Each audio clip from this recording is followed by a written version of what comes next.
Higher secondary വിഭാഗത്തിൽ പ്രിൻസിപ്പൽമാർക്ക് ക്ലർക്കിന്റെ ജോലികൾ കൂടി ചെയ്യണമെന്ന ഉത്തരവുമായി കേരള വിദ്യാഭ്യാസ വകുപ്പ്. സാമ്പത്തിക പ്രതിസന്ധി കാരണം പുതിയ തസ്തികകൾ അനുവദിക്കാൻ കഴിയില്ലെന്നും അതിനാൽ ക്ലർക്കുമാരുടെ ജോലികൾ കൂടി പ്രിൻസിപ്പൽമാർ ചെയ്യണമെന്നുമാണ് ഉത്തരവിൽ പറയുന്നത്. ഇത് അധ്യാപക സംഘടനകളിൽ നിന്നും വലിയ വിമർശനങ്ങൾ ക്ഷണിച്ചു വരുത്തിയിട്ടുണ്ട്. സ്വാഭാവികമായും ഉണ്ടാവും. അധ്യാപനത്തിനായുള്ളതും സ്കൂൾ കൺട്രോളിങ്ങുമായിട്ടുള്ള ഒരു അതോറിറ്റിയാണ് നമുക്കെപ്പോഴും പ്രിൻസിപ്പൽ എന്ന് പറയുന്നത്. അവർ ഇനി ക്ലറിക്കൽ ജോലികളിലേക്ക് പോകുമ്പോൾ കൂടെ അതിൻ്റെ പ്രവർത്തനങ്ങളെ അത് ബാധിക്കുമെന്നത് തീർച്ചയാണ്. സർക്കാർ ഇത്തരത്തിലുള്ള പ്രതിസന്ധിയിലേക്ക് നീങ്ങാനുള്ള കാരണം എന്താണെന്ന് ജനങ്ങൾ ചിന്തിക്കേണ്ടതുണ്ട്. വളയൻ ചിറങ്ങര ഹയർ സെക്കൻഡറി സ്കൂളിന്റെ അപേക്ഷയ്ക്കുള്ള മറുപടിയാണ് വിദ്യാഭ്യാസ വകുപ്പ് ഈ ഉത്തരവ് പുറത്തിറക്കിയത്. ഹയർ സെക്കൻഡറി വിഭാഗത്തിൽ ഒരു മുഴുവൻ സമയ ക്ലർക്കിന്റെ ആവശ്യമില്ലെന്നും പ്രിൻസിപ്പൽമാരുടെ അധ്യാപന സമയം ആഴ്ചയിൽ 8 പീരീഡായി കുറച്ചത് അധിക ജോലികൾക്ക് കൂടി ചെയ്യാനാണെന്നുമാണ് ഉത്തരവിൽ വ്യക്തമാക്കുന്നത്. കൂടാതെ ഹയർ സെക്കൻഡറി അധ്യാപകർക്ക് ശരാശരി ഒരു ദിവസം 2 മണിക്കൂറിൽ കൂടുതൽ ജോലിഭാരമില്ലെന്നും ഉത്തരവിൽ ചൂണ്ടിക്കാണിക്കുന്നുണ്ട്.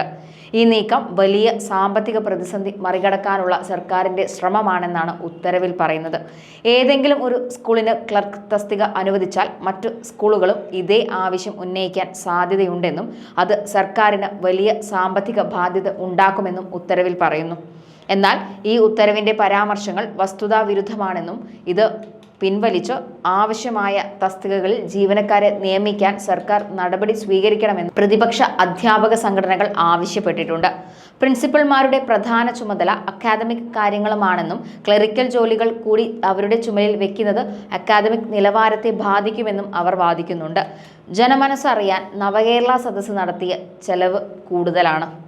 റീൽസ് എടുക്കാൻ കോടികൾ മുടിച്ചു, തൊഴുത്തുകെട്ടാൻ ലക്ഷങ്ങൾ, ബസ് സ്റ്റോപ്പുകൾക്ക് ലക്ഷങ്ങൾ, അങ്ങനെ ചെലവാക്കി ഒരു ഉപകാരവുമില്ലാതെ പോയ പൈസയേക്കാൾ മൂല്യമുണ്ട് വിദ്യാഭ്യാസ മേഖലയ്ക്ക് അനുവദിക്കേണ്ട തസ്തികകൾ അനുവദിക്കുക എന്നതിലൂടെ ചെയ്യേണ്ടത്.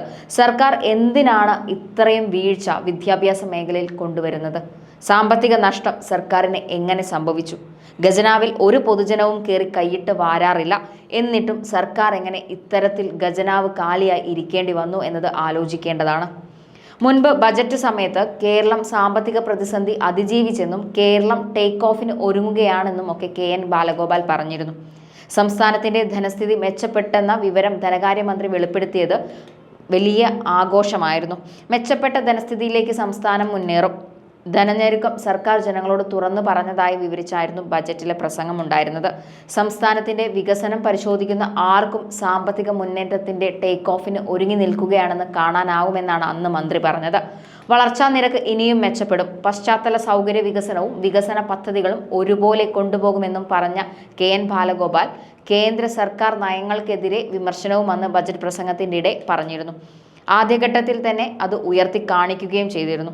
കേന്ദ്രം സംസ്ഥാനത്തിന്റെ നികുതി വിഹിതം വെട്ടിക്കുറച്ചെന്നും അന്ന് ആരോപണമുണ്ടായിരുന്നു. പക്ഷേ കഴിഞ്ഞ ആഴ്ചയിൽ സംസ്ഥാനത്തിന്റെ സാമ്പത്തിക നിലയെ ഗുരുതരമായി ബാധിക്കുന്ന വിധമുള്ള കേന്ദ്ര നടപടികൾ അനുകൂലമായ ഇടപെടൽ ആവശ്യപ്പെട്ട് സംസ്ഥാന ധനമന്ത്രി KN ബാലഗോപാൽ കേന്ദ്ര ധനമന്ത്രി നിർമ്മല സീതാരാമനുമായി കൂടിക്കാഴ്ച നടത്തിയിട്ടുണ്ടായിരുന്നു. ഗ്യാരണ്ടി റിഡംഷൻ ഫണ്ടിന്റെ പേരിൽ കടമെടുത്ത് പരിധിയിൽ നിന്ന് വെട്ടിക്കുറച്ച 3323 കോടി രൂപ, മുൻ വർഷമെടുത്ത അധിക വായ്പകൾ ഈ വർഷത്തെ വായ്പകളുമായി ക്രമീകരിച്ചു പോകുമ്പോൾ കുറവ് ചെയ്ത 1877 കോടി രൂപ എന്നിവ അടിയന്തരമായി നൽകാൻ നടപടി സ്വീകരിക്കണമെന്നും പാർലമെന്റിൽ നടന്ന കൂടിക്കാഴ്ചയിൽ ധനമന്ത്രി KN ബാലഗോപാൽ ആവശ്യപ്പെട്ടിട്ടുണ്ട്. സർക്കാരിൻ്റെ അടുത്ത് ശമ്പളം കൊടുക്കാൻ പണമില്ല, പെൻഷൻ കൊടുക്കാൻ പണമില്ല, ജനങ്ങളുടെ അടിയന്തര ആവശ്യമായ ആരോഗ്യം സംരക്ഷിക്കാൻ പണമില്ല. ഇപ്പോഴിതാ വിദ്യാഭ്യാസ മേഖലയിലും തസ്തികകളുടെ എണ്ണം കുറച്ച് അധ്യാപകർക്ക് കൂടുതൽ ചുമതലകൾ കൊടുക്കാനാണ് സർക്കാർ ഒരുങ്ങുന്നത്. ഇത് ശരിയായ ഒരു പ്രവണതയല്ല.